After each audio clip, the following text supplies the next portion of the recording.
নমস্কাৰ ছাত্ৰ ছাত্ৰীসকল, আজি আমাৰ চেপ্টাৰটো হৈছে ক্লাছ 7ৰ প্ৰাণীৰ পৰিপুষ্টি। এতিয়া আমি আগৰ চেপ্টাৰত পাই আহিছিলোঁ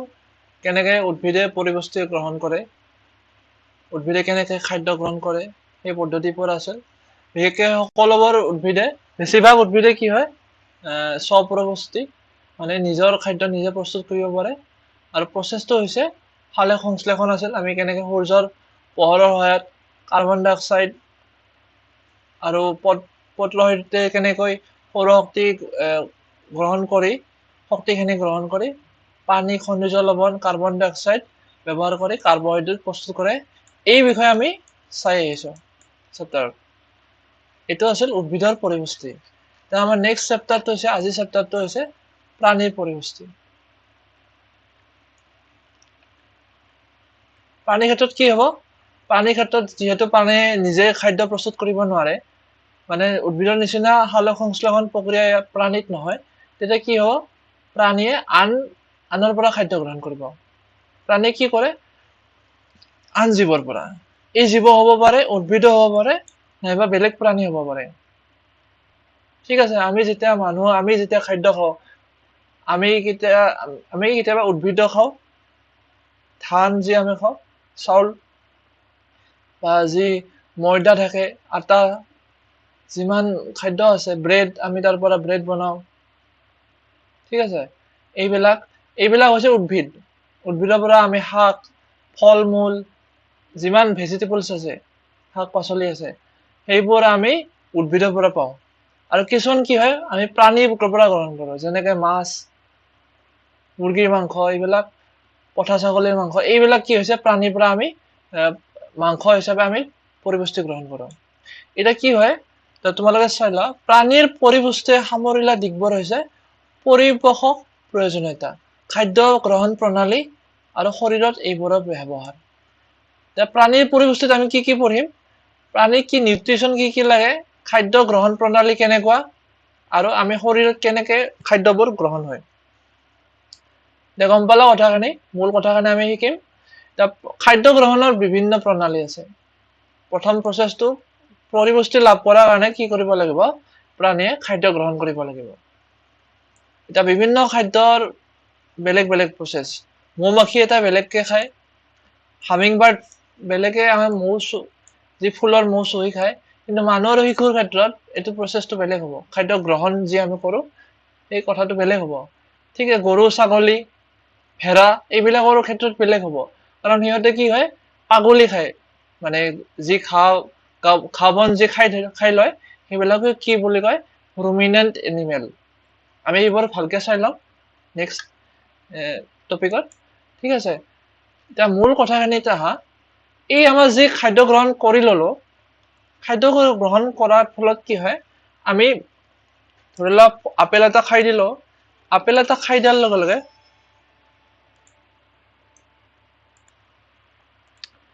আপেলটো কি হ'ব, হজম হ'ব লাগিলে অলপ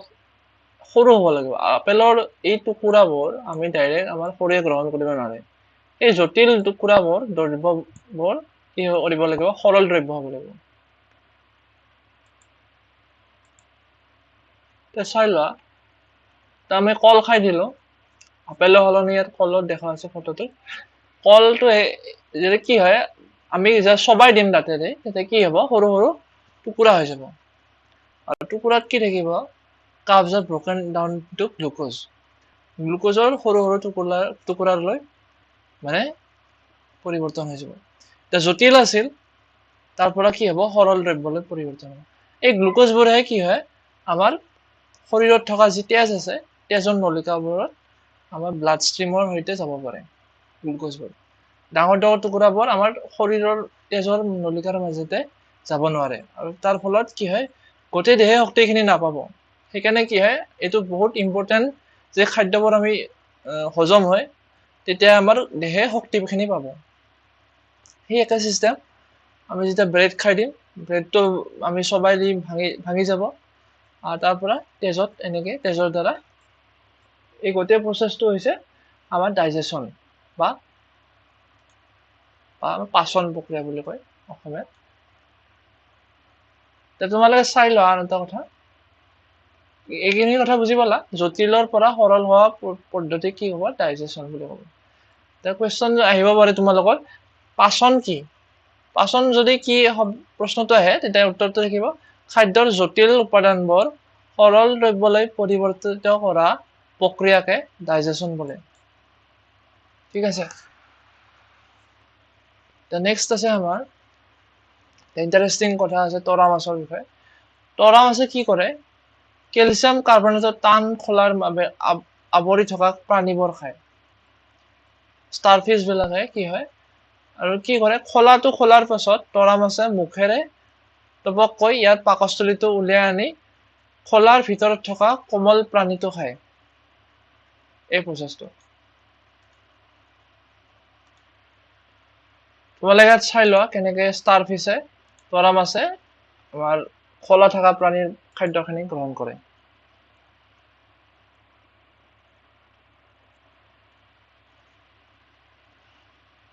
দেখা পাইছা ষ্টাৰফিছে কেনেকৈ আগবাঢ়ি ধৰিছে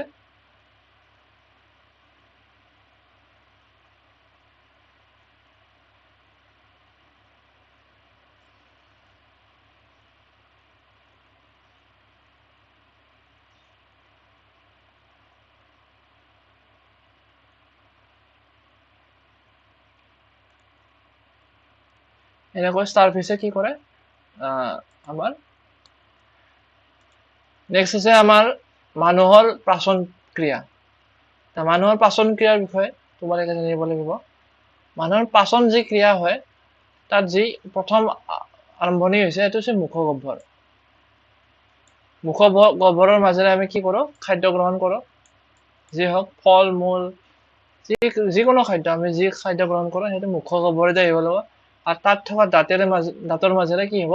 এইবোৰ ভাঙি সৰু সৰু টুকুৰা হ'ব আৰু তাৰ নেক্সট আহিব কি হয় খাদ্য নলীদি এনেকৈ আহি যাব খাদ্য নলীদি আহি আমাৰ কি হ'ব নেক্সট পাকস্থলী হ'ব পাকস্থলীৰ পৰা আহি নেক্সট আমাৰ ক্ষুদ্ৰান্তত পৰিব পাকস্থলীত খাদ্যবোৰ আৰু হজম হ'ব নেক্সট ক্ষুদ্ৰান্তত কি হ'ব খাদ্যবোৰ সৰু সৰু টুকুৰা হোৱাৰ পিছত ক্ষুদ্ৰান্তত থকা ভিলাইৰ মাজেৰে খাদ্যবোৰ শোষণ হ'ব যি হজম হ'ল কিছুমান খাদ্য যি হজম হ'ল সেইবোৰ ক্ষুদ্ৰান্তত শোষণ হৈ যাব শোষণ মানে ইয়াত থকা ভিলাইৰ মাজেৰে গোটেই তেজৰ নলিকাৰ মাজেৰে গোটেই শৰীৰত মানে খাদ্যৰ বা যদি কাৰ্বহাইড্ৰেট আছিল সেইটো গ্লুক'জ হিচাপে গোটেই বডিত যাব আৰু যদি প্ৰটিন আছিল সেইটো এমিনো এচিড হিচাপে যাব ঠিক আছে নেক্সট ক্ষুদ্ৰান্তত হজম যিখিনি হ'ল তাৰ যিখিনি ৰৈ গ'ল হজম নোহোৱাখিনি কি হয় বৃহদান্ত্ৰৰ মাজেৰে তাত থকা অতিৰিক্ত পানী আৰু খনিজ লৱণ এইবিলাক মানে শোষণ হৈ যাব দেহলৈ তাৰপিছত একেবাৰে শেষত যিখিনি অলাগতিয়াল আছে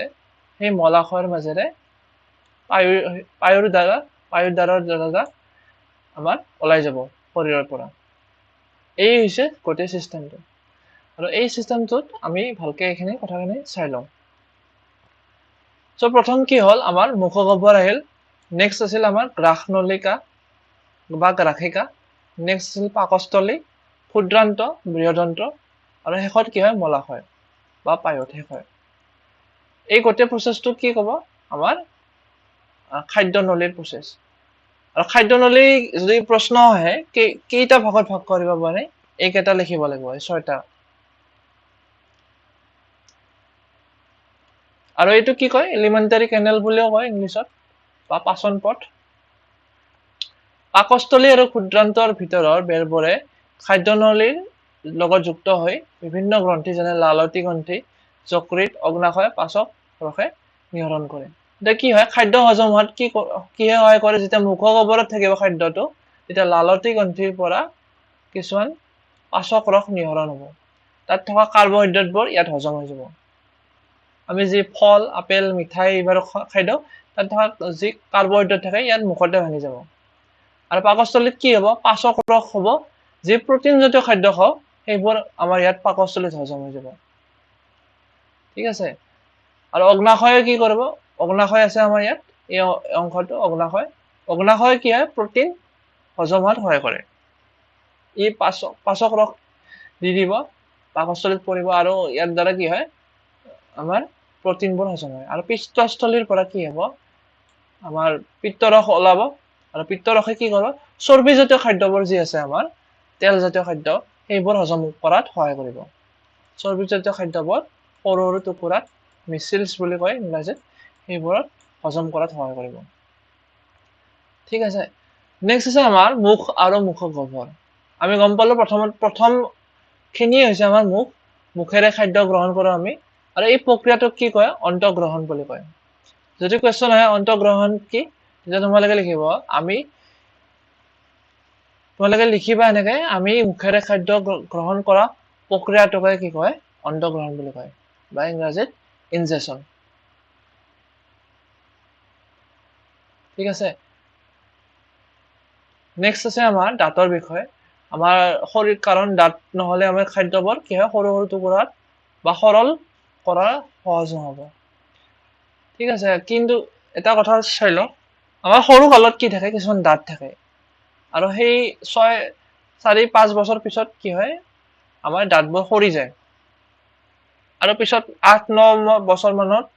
সেই দাঁতবোৰ আৰু নতুন কৰি আহে আৰু সেই দাঁতবোৰ হৈছে স্থায়ী দাঁতবোৰ কোনবোৰ যিবোৰ গোটেই জীৱন থাকে বা কিছুমান বেছিভাগ গোটেই জীৱনে থাকে কিন্তু যদি দাঁতৰ অসুখ হয় তেতিয়া দাঁতবোৰ সৰি যায় বা দাঁতৰ পোক লাগে তেতিয়া যদি চিকিৎসা কৰা নাযায় প্লাষ্টাৰ কৰা নাযায় দাঁতবোৰ তেতিয়া দাঁতবোৰ সৰি যায় বেলেগ বেলেগ বেমাৰ হ'ব পাৰে তোমালোকে মূলতঃ এইখিনি কথা মনত ৰাখা আমাৰ দাঁত দুই প্ৰকাৰত থাকে সৰু কালত কি থাকে গাখীৰ দাঁত থাকে একদম বেবী সময়ত 4-5 বছৰ মানত থাকে আৰু 6 বছৰ মানত এইবোৰ সৰি যায় 6-7ত আৰু 8-9 বছৰ পিছত আৰু নতুনকে আহে দাঁতবোৰ সেইবোৰ হৈছে স্থায়ী দাঁত এতিয়া দাঁতৰ ভাগ কৰা হৈছে প্ৰথম যে আৰম্ভণিত এইখিনি থাকে মিডিল অংশত এইকেইটাক কৈছে কৃন্তক বুলি কোৱা হৈছে এই চাৰিটা তাৰে কাষৰ দুটা যি জোঙা থাকে এইটাক কৈছে ছেদক বুলি কোৱা হৈছে দাঁতৰ এটা কথা মনত লক্ষ্য কৰিবা তোমালোকে দাঁতৰ কি থাকে তলফালেও এটা অংশ থাকে দাঁতৰ ওপৰত যেনেকে আছে তলফালেও এটা অংশ থাকে দাঁতৰ নেক্সট কি আছে পৰপেশক আছে আৰু পেশক দাঁত আছে আমি অসমীয়াত আমি এনেকে ঘৰুৱা ভাষাত জামি দাঁত বুলি কয় এইকেইটা এই বয়স হোৱা মানে এইকেইটা মোটামুটি 25 বছৰ মানক লগে জামি দাঁত আহি থাকে মানে এই দাঁতটো একদম শেষৰ ফালে থকা দাঁত ঠিক আছে এই ইয়াত কথাখিনি কোৱা আছে আমি খাদ্যবোৰ কি কৰো দাঁতেৰে চবাই সৰু কৰো আৰু এই যি দাঁতৰ তলত এই অংশখিনি আছে এই অংশখিনি কি কয় আমাৰ ইয়াত ঘৰুৱা ভাষাটো আলু বুলি কওঁ দাঁতৰ আলু আৰু দাঁতৰ আলু গুৰিলৈকে কি থাকে প্ৰতিটো দাঁত একোটা পৃথক গাঁতত থাকে দেখা পাইছা প্ৰত্যেকটো দাঁত এটা পৃথক গাঁতত আছে এনেকে ভিতৰত সোমাই আছে ভিতৰত এটা অংশ সোমাই আছে প্ৰত্যেকটো দাঁত সেইখিনি কথা কোৱা আছে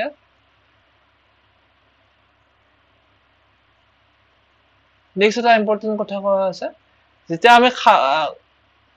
খানা খাই থাকো ভাত খাই থাকো যিকোনো বা তামোল আদি খাই থাকো তেতিয়া যদি আমি কথা কৈ দিওঁ তেতিয়া কি হয় আমাৰ কাহ উঠে বা আমাৰ গাঁঠি খোৱা বুলি কওঁ অসমীয়াত ঘৰুৱা ভাষাত আমি গাঁঠি খোৱা বুলি কওঁ তেতিয়া আমি কি কৰো তেতিয়া কি হয় আমাৰ উশাহটো বন্ধ হৈ যায় বা শ্বাস ৰোধ হৈ যায়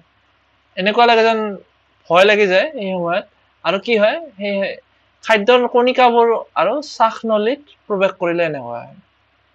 যেতিয়া আমি খাদ্য খাই থাকো তেতিয়া সাধাৰণতে কি হয় কথা নকবলৈ কথা পাতিবলৈ হাক দিয়া হয় কাৰণ ইয়ে যে কথা পাতিলে কি হয় আমাৰ শ্বাস নলী আমাৰ যেতিয়া আমি কথা কওঁ শ্বাস নলীটো খোলা খায়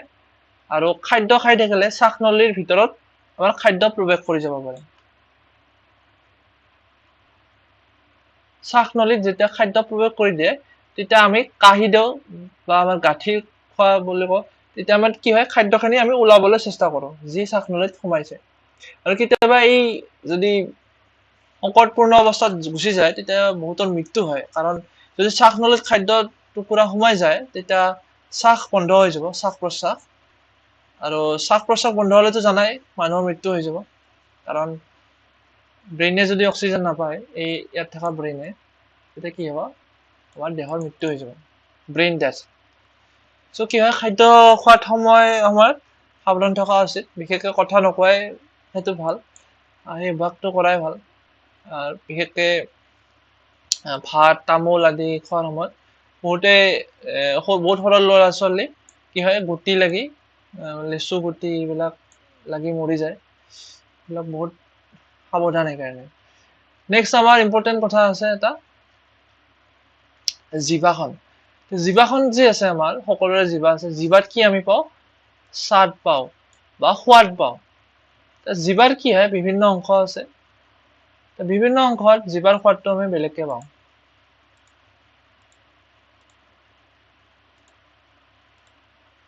এতিয়া চোৱা তোমালোকে, এই জিভাখন দেখা পাইছা, এই জিভাখনত কি আছে, জিভাখনৰ এইকেইটা সৰু যি গুটি গুটি দেখা পাইছা, এইবিলাক হৈছে টেষ্ট বাৰ্ড, মানে ইয়াতে আমি সোৱাদবোৰ পাওঁ, আৰু গোটেইখিনি হৈছে জিভা। জিভাৰ ভাগ কৰা হৈছে কি, কোনখিনি ঠাইত আমি কি সোৱাদ পাওঁ। কিছুমান আমি যেতিয়া মিঠা খাই দিম, মিঠাটো আমাৰ কোনখিনিত পাওঁ, জিভাৰ একদম আগভাগত, এই অংশখিনিত। আৰু যেতিয়া নিমখ খাই দিম, নিমখ খালি এই অংশখিনিত পাই যাম, এই অংশখিনিত নিমখৰ সোৱাদটো। আৰু এটা আছে, তোমালোকে হয়তো নাজানা, উমামি বুলি এটা টেষ্ট আছে। উমামি মানে কি, যেতিয়া আমাৰ এইবিলাক খাদ্য ফাৰ্মেণ্টেড ফুডছ বিলাক খাদ্য, উমামি ফুডছ বিলাক এনেকুৱা, তোমালোকে চাই ল'বা পৰা,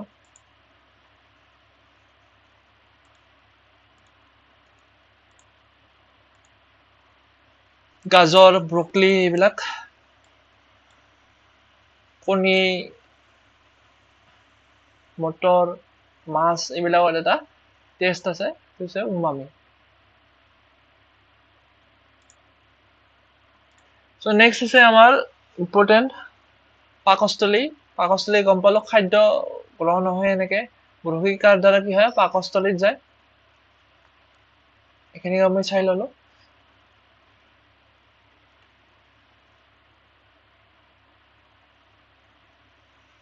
নেক্সট এটা আমাৰ ইয়াত পৰীক্ষাৰ কথা আছে। আমি যদি দুটা টেষ্ট টিউব লওঁ, পৰীক্ষা নলী, তাত যদি আমি ভাত ডাইৰেক্ট লৈ লওঁ, এটাত অলপমান ভাত, আৰু এটাত যদি চবোৱা ভাত লৈ লওঁ, আৰু তাত যদি আমি আয়ডিন দ্ৰৱ দি দিওঁ, কি হয়, কালাৰটোত কি হয়, ভাত দিয়াটো নীলা হয় এনেকুৱা, আৰু আয়ডিন চবোৱা ভাতত কি কালাৰটো এনেকুৱা হয়। ইয়াৰ কাৰণটো এইটোৱে যে, চবোৱা ভাতত কি থাকিব, লালতিৰ যি আমাৰ ৰস থাকে, সেইবোৰ বিক্ৰিয়া হৈ কি হয়, আয়ডিনৰ লগত এনেকুৱা ৰং হৈ যাব, সেইটো কথা ইয়াত কোৱা আছে। নেক্সট আছে আমাৰ জিভা হ'ল এখন মঙহাল মাংসপেশী, যি মুখগহ্বৰৰ ওলোটা ফালে লাগি থাকে। ই আগফালে মুক্ত সকলো দিশত লৰচৰ কৰিব পাৰে। গম পালা এইখিনি কথা জিভাৰ বিষয়ে। আমাৰ জিভাখন আমি কিহৰ কাৰণে ব্যৱহাৰ কৰো, খাদ্য যি আমি গ্ৰহণ কৰো, খাদ্যত জিভাত কি থাকে, লালতি থাকে, লালতিয়ে খাদ্যবোৰ আমাৰ গিলাত সহায় কৰে, খাদ্য গিলাত সহায় কৰে। আৰু জিভাৰ লালত কি থাকে, আৰু কিছুমান বেক্টেৰিয়া মাৰিবলৈ আমাৰ লালতিত ৰস থাকে, যিবোৰ বেক্টেৰিয়া মাৰি দিয়ে, ঠিক আছে। আৰু লালতিত আমাৰ জিভাত আৰু কি পাওঁ, আমি সোৱাদবোৰ পাওঁ। বিভিন্ন ঠাইত আমাৰ জিভাত কি থাকে, এইখিনিত থাকে মিঠা, এইখিনিত নিমখীয়া সোৱাদ, এইখিনিত কাহা, এইখিনিত তিতা সোৱাদখিনি থাকে, আৰু এই গোটেই অংশখিনিত কি থাকে, উমামি টেষ্টটো থাকে। নেক্সট আছে আমাৰ এই বমি হোৱাৰ কথা কোৱা আছে। যেতিয়া আমাৰ খাদ্য হজম নহয়, তেতিয়া কি হয়, খাদ্যবোৰ আমি বমি কৰি উলিয়াই দিওঁ, আৰু বমি কৰি উলিয়াই দিয়াৰ প্ৰচেছটো বহুত কষ্টকৰ হয়, কাৰণ এই প্ৰচেছটো ওলোটা হ'ব লাগে। যিহেতু খাদ্যনলীৰ ডিজাইনটো এনেকুৱা কৰা হৈছে, খাদ্যনলীৰ খাদ্যবোৰ এনেকুৱা দিশত যায়, এনেকুৱা দিশত নেচাৰেলি যায়। যেতিয়া আমাৰ খাদ্য হজম নহয়, তেতিয়া আমি কি কৰো, ওলোটাই খাদ্যখিনি ওলাই দিব লগা হয়। সেইকাৰণে কি হয়, বমি হোৱাত বহুত কষ্ট হয়। কিন্তু কি হয়, বমি কৰাৰ পাছত ৰিলিফো পোৱা যায়, কাৰণ খাদ্যখিনি যিহেতু হজম নহ'ব, পেটত অসুবিধা কৰি থাকিব। ঠিক আছে,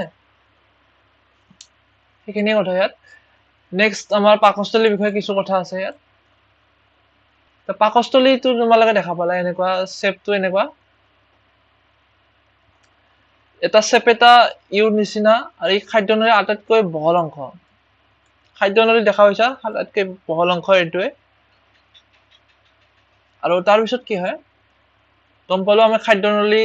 দ্বাৰা খাদ্য পাকস্থলীত ওলাই আহে। আৰু পাকস্থলীত কি হয়, কিছুমান ৰস থাকে, এইবোৰ হৈছে শ্লেষ্মা থাকে। শ্লেষ্মাই কি কৰে, হাইড্ৰক্লৰিক এচিডৰ পৰা পাকস্থলীত প্ৰটেক্ট কৰে। কাৰণ যি পাকস্থলী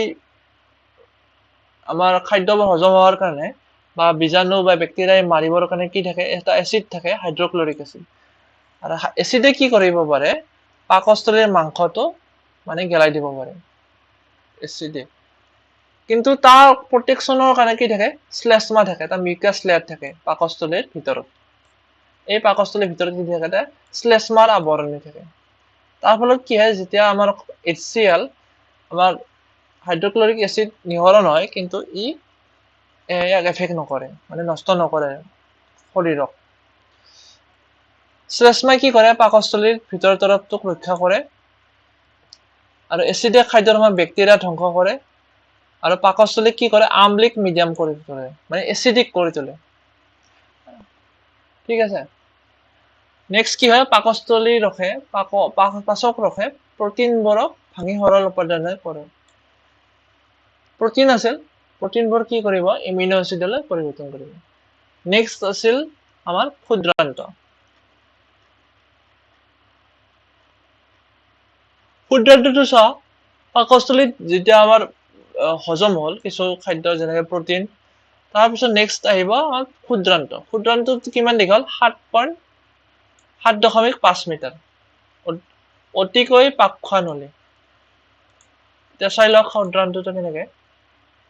পাকস্থলীত খাদ্য হজম হ'ল, পাকস্থলীৰ পৰা আহি কি হয়, ক্ষুদ্ৰান্তত দেখা পাইছা সৰু সৰু টুকুৰা হৈ গ'ল, এই ক্ষুদ্ৰান্ত। এইটো কি হয়, 7.5 মিটাৰ দীঘল এনেকুৱা। আৰু ইয়াত কি হয়, খাদ্যবোৰ শোষণ হয়। তাৰপিছত নেক্সট কি যাব, ক্ষুদ্ৰান্তৰ পৰা আমাৰ বৃহদান্ত্ৰলৈ যাব, আৰু বৃহদান্ত্ৰৰ পৰা ই পায়োদি আমাৰ অলাগতীয়াল পদাৰ্থখিনি ওলাই যাব। আৰু পিত্তৰসত আমাৰ কি হয়, ক্ষুদ্ৰান্তত কি হয় চোৱা, ইয়াৰ পৰা পিত্তৰস নিহৰণ হয়, আৰু পিত্তৰসবোৰে পিত্তাশয় নামৰ মোনা এখনত জমা হৈ থাকে, আৰু চৰ্বিজাতীয় খাদ্য হজম কৰাত পিত্তৰসে এক গুৰুত্বপূৰ্ণ ভূমিকা। ক্ষুদ্ৰান্তত কি হয়, পিত্তৰসটো নিহৰণ হয়, আৰু তাত চৰ্বিজাতীয় যি খাদ্য আছে সেইবোৰ হজম কৰাত বা সৰু সৰু টুকুৰা কৰাত সহায় কৰে, ফেটি এচিডলৈ। ফেটি এচিড।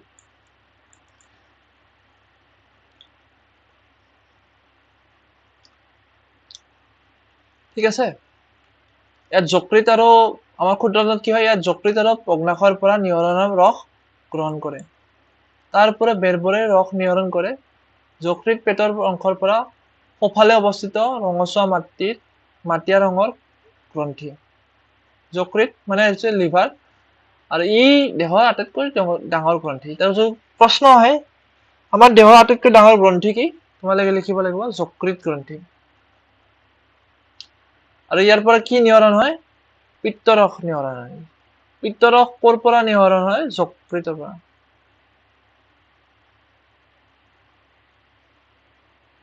ঠিক আছে, তাত এটা পিত্তস্থলী লাগি থাকে যকৃতত।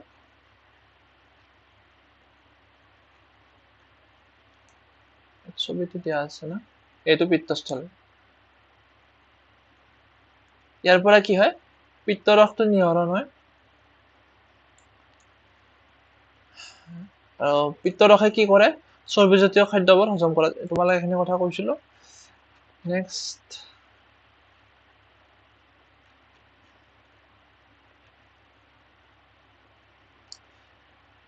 আৰু যি হ'ল আমাৰ ক্ষুদ্ৰান্তত যি কি আছিল আমাৰ, ঠিক আছে, ক্ষুদ্ৰান্তত কি হয়, আমাৰ অগ্নাশয় ৰসে কাৰ্বহাইড্ৰেট চৰ্বি প্ৰটিন আদিৰ ওপৰত ক্ৰিয়া কৰি সিহঁতক সৰল কৰে আৰু ইয়াত থকা পাতৰ নিচিনা এটা যি অংশ আছিল পেনক্ৰিয়াছ বুলি কয় এনেকুৱা আমৰ পাতৰ নিচিনা এইটো অগ্নাশয় ইয়াৰ পৰা কি যি ৰস নিহৰণ হয় তাৰ ফলত কি হয় এই কাৰ্বহাইড্ৰেট চৰ্বি প্ৰটিন তিনিটা কি হয় আমাৰ সৰল হয়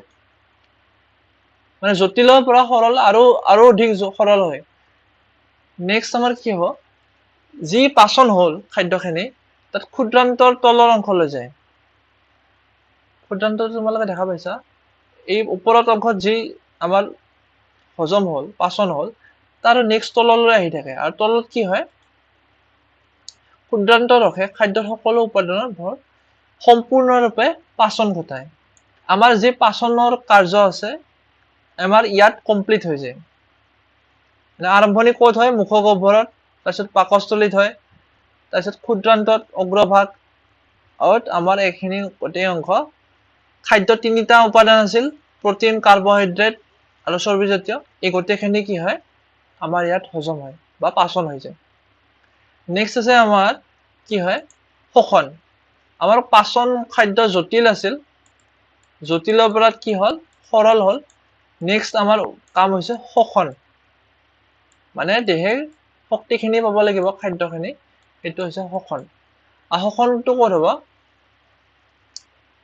ক্ষুদ্ৰান্ততে হ'ব ক্ষুদ্ৰান্তৰ কি এটা অংশ আছে আমাৰ ভিলাই এটা অংশ আছে ভিলাইত কেনেকৈ আমাৰ খাদ্য শোষণ হয় এইটো তোমালোকে চাই লোৱা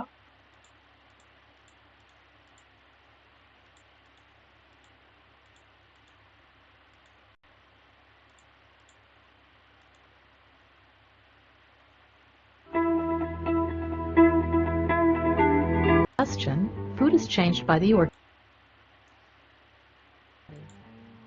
খাদ্য আমি খাই দিলো এনেকে তাৰপিছত দাঁতত আমাৰ লালতিৰ সৈতে খাদ্যখিনি হজম হোৱাত সহায় কৰিব মানে খাদ্যখিনি আমি গিলাত সহায় কৰিব নেক্সট আমাৰ খাদ্যখিনি এনেকে আহি খাদ্য নলীতে আহিব খাদ্য নলীৰ পৰা আহি এনেকে আমাৰ ক'ত আহিব পাকস্থলীত পৰিব পাকস্থলীত কি হয় প্ৰটিনজাতীয় খাদ্যবোৰ হজম হৈ যাব সৰু সৰু টুকুৰা হৈ যাব নেক্সট কি হ'ব আমাৰ এই অংশখিনি কি হয় খাদ্য মাজত কাইম বুলি কয় ইংৰাজীত আৰু কাইমখিনি কি হয় দুয়েডেনামৰ মাজেৰে এনেকে আহি জেজুনাম আহিব তাত কি হজম হ'ব লগা আছে প্ৰটিন কাৰ্বহাইড্ৰেট চৰ্বি গোটেইখিনি হজম হৈ যাব সৰু সৰু টুকুৰা হৈ যাব তাত সহায় কৰি কোনে কৰিব পেনক্ৰিয়াছ ৰখে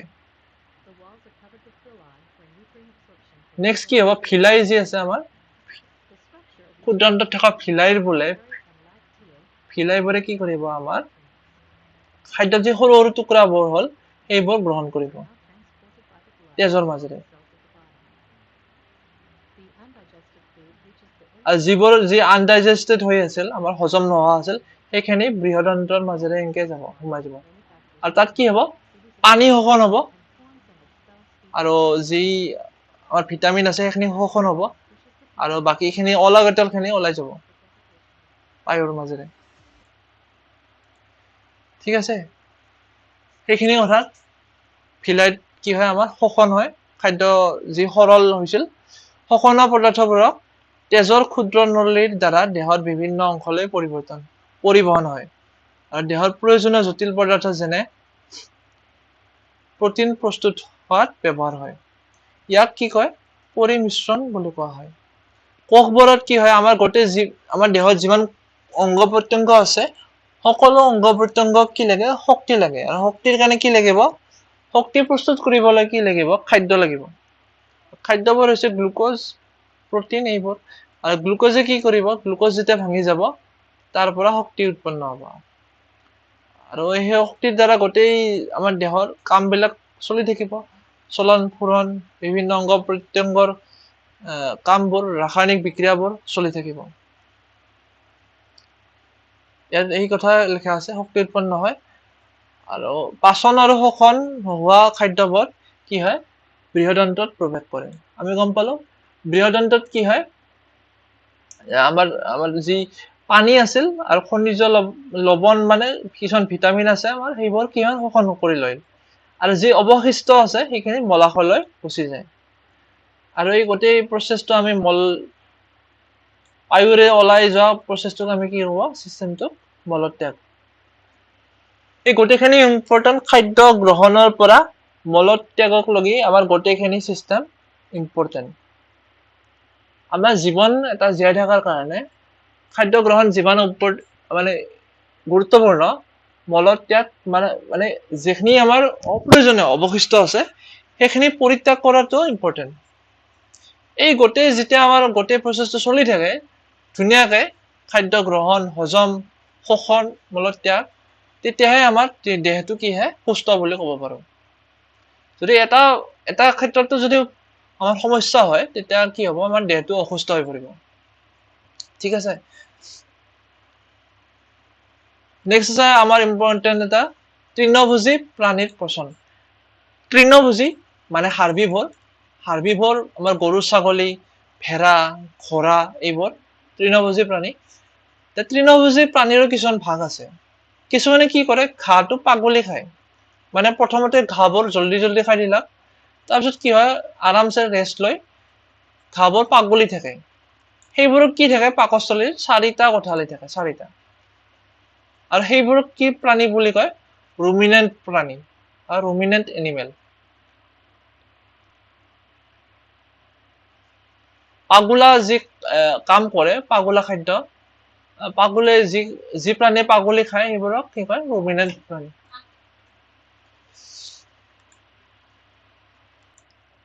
এতিয়া তোমালোকৰ এটা কোৱেশ্চন হৈছে যে তোমালোকে গম পাইছা ৰোমন্থক প্ৰাণী বা ৰুমিনেণ্ট এনিমেল বুলি ক'লে গৰুটো ছাগলীটো হয় তো কোৱেশ্চন হৈছে সকলোবোৰ তৃণভোজী প্ৰাণী ৰোমন্থক প্ৰাণী হয়নে মানে সকলো তৃণভোজী প্ৰাণীয়ে পাগলি খায় নে কোৱেশ্চনটো এনসাৰটো ক'ব পাৰিবানে তোমালোকে এনসাৰটো হৈছে নোৱাৰে সকলো তৃণভোজী প্ৰাণীয়ে মানে ৰুমিনেণ্ট এনিমেল নহয় কিছুমান বেলেগ থাকে চাই ল আমি যেনেকে মানুহ কিছুমানে আমাৰ ৰুমিনেণ্ট নহয় আমাৰ বাকস্থলীত এনেকুৱা চিষ্টেম নাই বা গাহৰি ক্ষেত্ৰত এনেকুৱা নহয় কুকুৰ মেকুৰী এইবিলাকৰ ক্ষেত্ৰত কি নহয় ৰুমিনেণ্ট নহয় পাগলি নাখায় বা ঘোঁৰা গাহৰি দেখা পাইছা এইবিলাক এই প্ৰাণীবোৰে কি কৰে ৰুমিনেণ্ট নহয় কিন্তু গৰু ছাগলী এইবিলাক হয়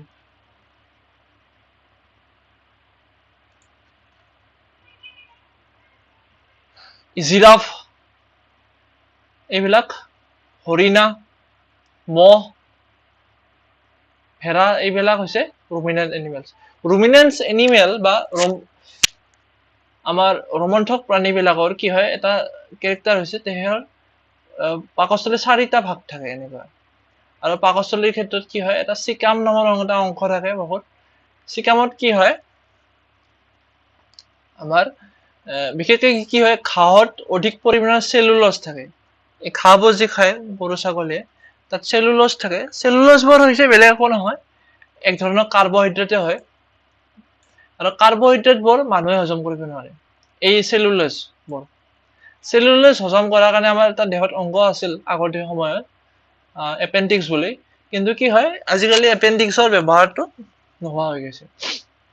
চেলুলোজ হজম কৰিব মানুহে নোৱাৰে বিভিন্ন ধৰণৰ প্ৰাণী নোৱাৰে মানুহক ধৰি আৰু নেক্সট চিকামৰ কথাটো হৈছে চিকামত কি হয় এখন ডাঙৰ মনাসদৃশ অংগ থাকে চিকাম আৰু ইয়াত কি হয় খাদ্যৰ চেলুলোজবোৰ নিৰ্দিষ্ট বেক্টেৰিয়াৰ ক্ৰিয়াৰ দ্বাৰা হজম হয় চেলুলোজবোৰ কি কৰে বেক্টেৰিয়াই হজম কৰে আৰু বেক্টেৰিয়াবোৰ ক'ত থাকে চিকামৰ এই অংশখিনিত থাকে ঠিক আছে কিন্তু মানুহৰ দেহত এনেকুৱা বেক্টেৰিয়া নাথাকে যি চেলুলোজ হজম কৰিব পাৰিব নেক্সট আমাৰ আহিছে এমিবাৰ খাদ্য খোৱাৰ ধৰণ আৰু পাচন এমিবাৰবোৰ কি হয় এককোষী জীৱ এমিবাবোৰ ইয়াৰ কি থাকে এটা কোষতে সকলোখিনি থাকে এই কোষটোৱে হৈছে গোটেই জীৱখিনি এই কোষটোতে কি থাকে বিভিন্ন অংগ প্ৰত্যংগ থাকে জীৱ এটা বা এমিবা এটা জীয়াই থকাৰ কাৰণে যিখিনি অংগ থাকে এটা কোষতে সম্ভৱ তাৰ কোষ কেন্দ্ৰ থাকে তাৰ খাদ্য ঋতিকা থাকে আৰু খাদ্য ঋতিকাবোৰে কি কৰে আমাৰ দেখাই লওঁ তোমালোকে আৰু কি থাকে আমাৰ কুটপদ থাকে এইবোৰ হৈছে কুটপদ আৰু কুটপদ বা ইংৰাজীত সিউডোপডিয়া বুলি কিয় কয় এইবোৰ হৈছে কোনো অস্থায়ী মানে এইবিলাক মানে এইখিনি ঠাইতে যি পদ ইয়াৰ দ্বাৰা কি কৰে চলাচল কৰে এমিবাতে ইয়াক মুভমেন্টৰ দ্বাৰা কিন্তু এইখিনি ঠাইতে যি পদটো থাকিব এইটো মানে নাই এইখিনিতো হ'ব পাৰে এইখিনি ঠাইতো হ'ব পাৰে সেইকাৰণে কি কৈছে ইয়াক সিউডোপডিয়া বা অস্থায়ী চলনাংগ আৰু অস্থায়ী চলনাংগৰ সহায়ত কি কৰে এমিবাই খাদ্য গ্ৰহণ কৰে আৰু এমিবাই কি ধৰণৰ খাদ্য খায় এমিবা যেহেতু পানীত থাকে পুখুৰী এইবিলাকত থাকে এমিবাই আচলতে এমিবাই কি খাদ্য গ্ৰহণ কৰে চাই লওঁ তোমালোকে বেক্টেৰিয়া সৰু সৰু বেক্টেৰিয়া খায় এতিয়া ইয়াত ছবি এটা আছে বেক্টেৰিয়া কেনেকৈ গ্ৰহণ কৰিছে এইটো বেক্টেৰিয়া আছে তাৰপিছত সিউডোপদ কুটপদৰ সহায়ত কি কৰিছে বেক্টেৰিয়াটো আৱৰি ধৰিছে দেখা পাইছা বেক্টেৰিয়াটো আৱৰি ধৰিছে ইয়াত এনেকৈ তাৰপিছত কি হয় বেক্টেৰিয়াটো এনেকৈ আৱৰি ধৰি এই গোটেইখিনি কি হয় ফুড ভিকুৱেলছ বা খাদ্য ঋতিকা সৃষ্টি কৰিছে এইখিনি অংশত তাৰপিছত কি হয় ডাইজেশ্যন বা পাচন আৰম্ভ হয় এমিবাত থকা যি পাচক ৰস আছে পাচক ৰসত সহায়ত কি হয় বেক্টেৰিয়াটো কি হয় হজম হৈ যায় বা সৰু সৰু টুকুৰালৈ ৰূপান্তৰিত হয় আৰু হজম হোৱাৰ পাছত যিখিনি অলাগতিয়াল আছে তাক কি কৰে কুটপদৰ সহায়তে কি কৰে এৰি দিয়ে দেহৰ পৰা পৰিত্যাগ কৰে আৰু এই প্ৰচেছটোৱে হৈছে ইংৰাজীত কয় ফেগোচাইটোসিস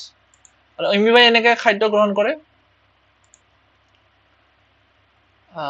ঠিক আছে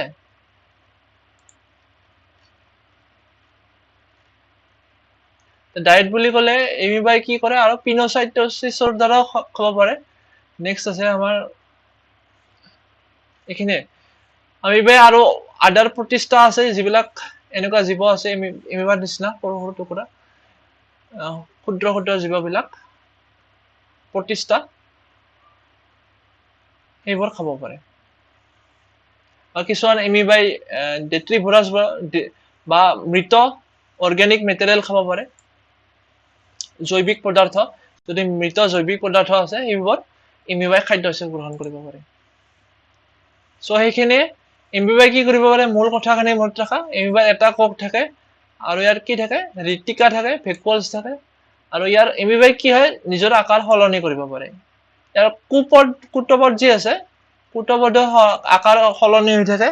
যেতিয়া খাদ্য এটা আহি যাব ইয়াত দেখা পাইছা খাদ্য কণিকাটো গ্ৰহণ কৰি তাৰপিছত কি হ'ল খাদ্য ঋতিকা হ'ল ঋতিকাৰ পৰা খাদ্য যেতিয়া হজম হ'ব তেতিয়া কি হয় মলত্যাগ মানে অতিৰিক্তখিনি যি শক্তিখিনি ল'ব লগা আছে দেহে লৈ গ'ল কোষদেহে তাৰ ফলত অতিৰিক্তখিনি মানে এই কুটপদৰ দ্বাৰা সিউডোপদৰ দ্বাৰা কি হয় এৰি দিয়ে এই প্ৰচেছটোৱে হৈছে আমাৰ এমিবাৰ খাদ্য গ্ৰহণৰ প্ৰক্ৰিয়া এমিবা যিহেতু এটাই কোষ সেইকাৰণে ইয়াত চিম্পুল হয় আৰু যিহেতু আমাৰ ৰোমন্থ প্ৰাণীৰ ক্ষেত্ৰত বা মানুহৰ ক্ষেত্ৰত বহুত অংগ প্ৰত্যংগৰ প্ৰয়োজন দেখা পাইছা তোমালোকে কিমান অংগ প্ৰত্যংগৰ প্ৰয়োজন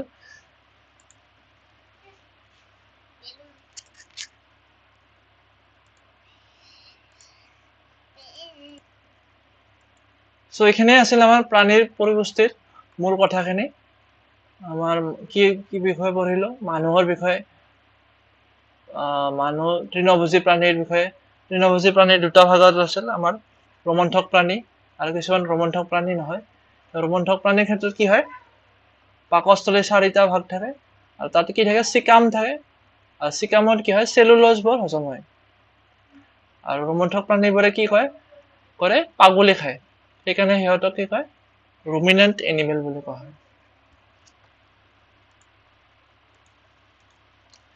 তেনেকৈ আছিল আমাৰ এমিবাৰ ক্ষেত্ৰত কি হয় এমিবাই কুটপদে খাদ্য কণিকাটো গ্ৰহণ কৰে যেহেতু এমিবা এককোষী সেইকাৰণে খাদ্য কণিকাই হ'ব খাদ্যবোৰ কণিকা হিচাপতে থাকিব খাদ্য কণিকা গ্ৰহণ কৰে তাৰপিছত কি হয় খাদ্য বস্তুখিনি পাছত খাদ্য ঋতিকা সোমাই পৰে ইয়াত ফুড ভেকুৱালছ যি আছে ফুড ভেকুৱালছবোৰত খাদ্য সোমাই পৰে আৰু তাত কি হয় পাচক ৰসৰ সহায়ত মানে এনজাইমৰ দ্বাৰা খাদ্য কণিকাবোৰ হজম হৈ যায় বা পাচন হৈ যায় আৰু তাৰপিছত কি হয় পাচক ৰস মিহলন হয় আৰু এইবোৰ কি হয় খাদ্যবোৰক সৰল উপাদানলৈ পৰিৱৰ্তন কৰে আৰু লাহে লাহে কি হয় কোষ পৰসৰ দ্বাৰা শোষিত হয় ইয়াত কোষ পৰসৰ দ্বাৰা খাদ্যখিনি দ্বাৰা শোষিত হয় মানে তাৰ লগত মিলি যায় কোষৰ ভিতৰত শোষণৰ পদাৰ্থবোৰ বৃদ্ধি আৰু শৰীৰ পৰিচালনা সংখ্যা বৃদ্ধিৰ বাবে ব্যৱহাৰ হয় এমিবা যেতিয়া বৃদ্ধি হ'ব লাগিব বা এমিবাই নিজৰ এটা এমিবাৰ পৰা আন এটা যেতিয়া এমিবা সৃষ্টি হ'ব ৰিপ্ৰডিউচ এটা হ'ব তাৰ কাৰণে কি হয় শক্তিখিনিৰ প্ৰয়োজন বা চলা ফুৰাৰ কাৰণে এমিবা এঠাইৰ পৰা আন এঠাইলৈ যাব লাগিলে যি শক্তিৰ প্ৰয়োজন সেই খাদ্যৰ পৰা পাব সকলো প্ৰাণীৰ ক্ষেত্ৰতে খাদ্যৰ পাচনৰ মূল প্ৰক্ৰিয়া আৰু শক্তি উৎপাদন কৰাৰ প্ৰণালী একেই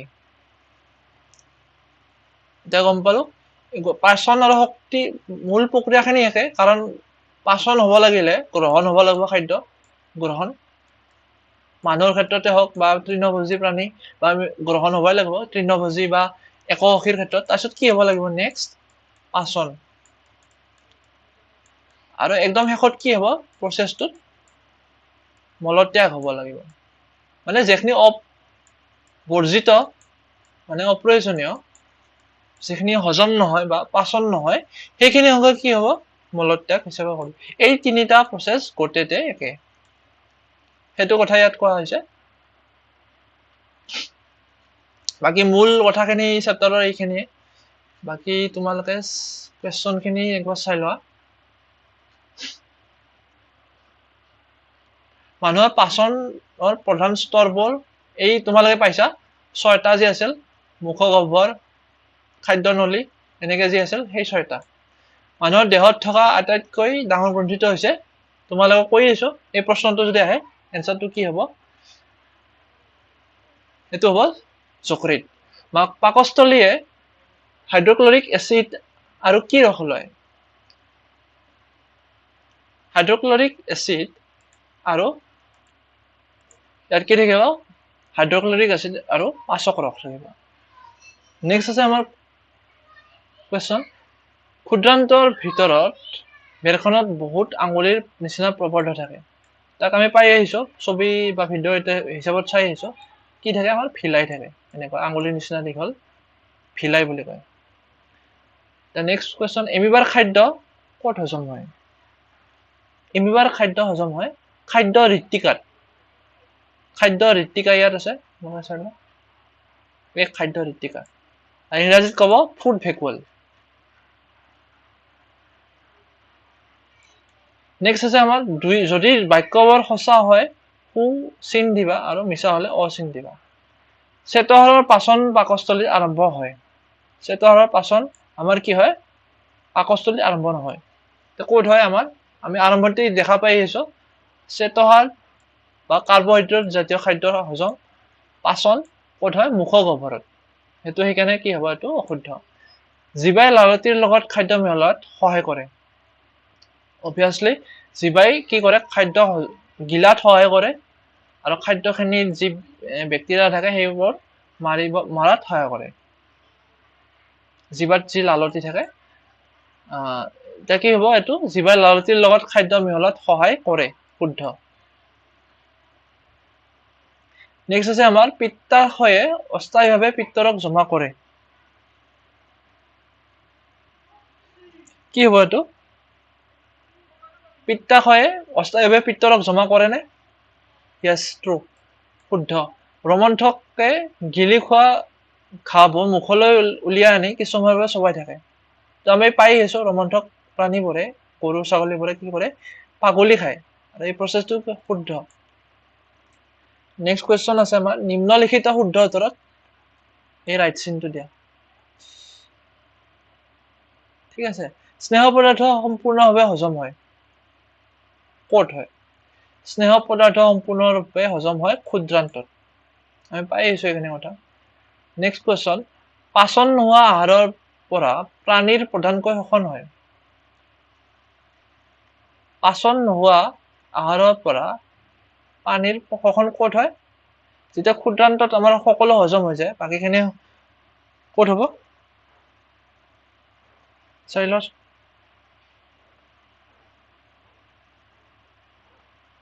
এনসারটো কি হ'ব আমাৰ বৃহদান্তত নেক্সট আছে আমাৰ স্তম্ভ একত দিয়া বিষয়বোৰ স্তম্ভ 2 লগত মিলোৱা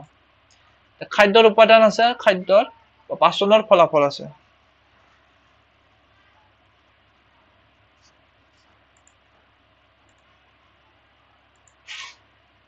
নেক্সট আছে আমাৰ এইখিনি কাৰ্বহাইড্ৰেটটো কি হ'ব কাৰ লগত মিলিব এইটো কাৰ্বহাইড্ৰেট কি লগত মিলিব চেনি প্ৰটিনটো কি লগত মিলিব এমিনো এসিড আমি পাই আছো এখানে কথা প্ৰটিনটো যে এমিনো এসিড হয় তাৰপিছত স্নেহ পদাৰ্থটো কি হ'ব ফেটি এসিড আৰু গ্লিচাৰল ঠিক আছে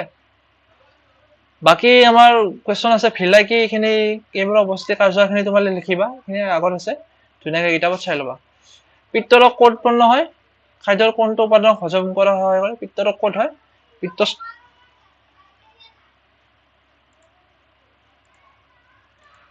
চাইলা তোমালোকে পিত্তৰক ক'ত উৎপন্ন হয় আসলতে পিত্তৰক উৎপন্ন হয় বা আমাৰ লিভাৰত বা যকৃতত কিন্তু যকৃতৰ পৰা ক'ত থাকে পিত্তস্থলীত অলপমান ষ্টৰ হৈ থাকে সেইখিনি কথা আমি পাই আহিছো আৰু কি হজমত সহায় কৰে ই ফেট জাতীয় সামগ্ৰী খাদ্য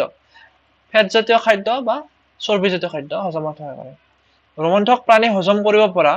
কিন্তু মানুহে হজম কৰিব নোৱাৰা কাৰ্বহাইড্ৰেটৰ নাম লিখা সেইটো কি হৈছে সেলুলোজ আমি পাই আহিছো আমি কিয় গ্লুকোজৰ পৰা ততালিকে শক্তি পাওঁ কাৰণ গ্লুকোজক তানে সৰল ৰূপটোৱে হৈছে গ্লুকোজ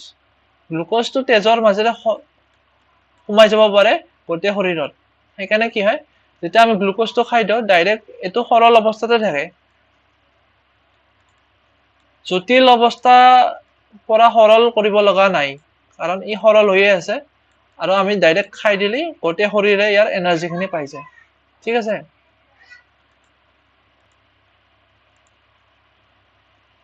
তাৰপিছত আছে আমাৰ 9 নম্বৰ খাদ্য তলত দিয়াবোৰ খাদ্য নলীৰ কোনটো অংশৰ লগত জড়িত খাদ্যৰ শোষণত কি হয় আৰু ক'ত হয় খাদ্যৰ শোষণ বিশেষকৈ ক্ষুদ্ৰান্তত হয় ক্ষুদ্ৰান্তৰ ক'ত হয় ভিলাইত খাদ্য চোবোৱাত কি হয় আমাৰ খাদ্য চোবোৱা কামটো ক'ত হয় মুখৰ গহ্বৰত বেক্টেৰিয়া ধ্বংস কৰাত কিহে হয় ক'ত হয় তোমাৰ আমাৰ যি পেটত হাইড্ৰক্লোৰিক এসিড আছে তাৰ পৰা হয় মানে বেক্টেৰিয়া ধ্বংস কৰাত কামটো ক'ত হয় পাকস্থলীত নেক্সট আছে আমাৰ খাদ্য সম্পূৰ্ণৰূপে হজম হোৱাত ক'ত হয় আমাৰ ক্ষুদ্ৰান্তত মানে হজম হোৱা গোটেই কামখিনি আমাৰ ক্ষুদ্ৰান্তত শেষ হৈ যায় মল সৃষ্টি ক'ত হয় আমাৰ যেতিয়া হজম হৈ গ'ল ওলাগাটলখিনি ক'ত সৃষ্টি হয় আমাৰ বহিদান্তত বা বৃহদান্তত নেক্সট আছে আমাৰ এমিবা আৰু মানুহৰ পৰিপুষ্টিৰ মাজত এটা কৈ সাদৃশ্য আৰু পাৰ্থক্য লিখা এটা এমিবাৰ ক্ষেত্ৰত কি হয় এটা কোষতে হয় সেইটো এটা পাৰ্থক্য আমি যদি হে কৰো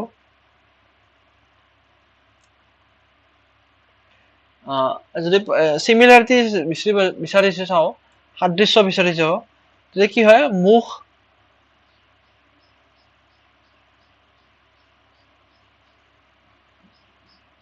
আমাৰ কি হয় চাইলা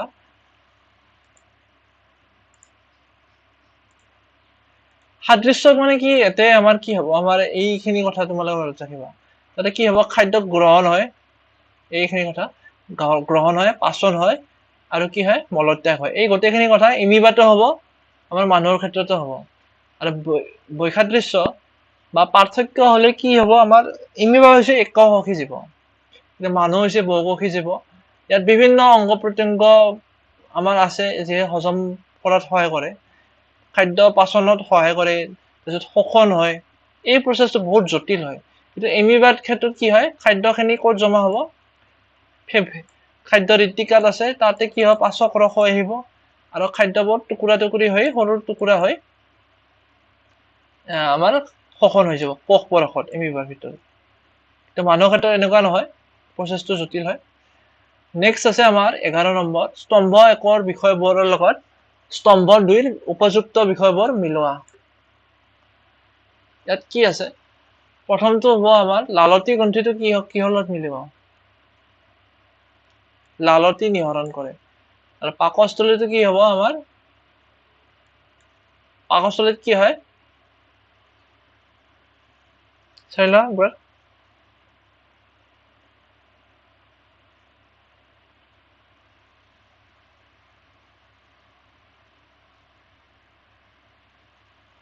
পাকস্থলীত কি হ'ব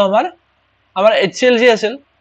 এসিড হেতু এটা এসিড হয় হেতু কি হ'ব আমাৰ এসিড বাহিৰ হয় যকৃতত কি হ'ব পিত্তৰস নিহৰণ হ'ব মলাশয়ত কি হ'ব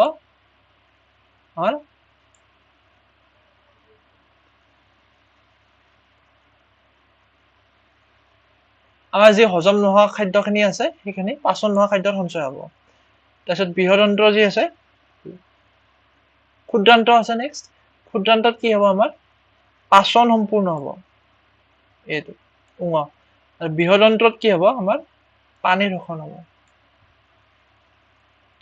সো এইখিনি মূল কথাখিনি বাকি একবাৰ তোমালোকে পঢ়ি ল'বা ইয়াত কোৱেশ্চনখিনি এনসাৰখিনি দিব চেষ্টা কৰিলো আৰু বাকি একবাৰ কিতাপখিনি পঢ়ি ভিডিওটো একবাৰ চাই ল'বা যদি ক্লিয়াৰ হয় কথাবোৰ ঠিক আছে বাকি আজিলৈ ইমানতে আমাৰ চেপ্টাৰটো শেষ হ'ল নেক্সট আমি চাম কি আছে কি চেপ্টাৰবোৰ চাই লম ক্লাস 7ৰ সোনকালে চেষ্টা কৰিম যাতে গোটেইকেইটা চেপ্টাৰ শেষ হয় ঠিক আছে আজি কিতাপত চাবা কথাবোৰ আৰু প্ৰশ্ন উত্তৰবোৰ বহিত লিখিবা তেতিয়াও ক্লিয়াৰ হৈ যাব সো আজিলৈ ইমানতে তোমালোকে ইমান ধুনীয়াকৈ চালা পঢ়িলা শিকিলা তাৰ কাৰণে ধন্যবাদ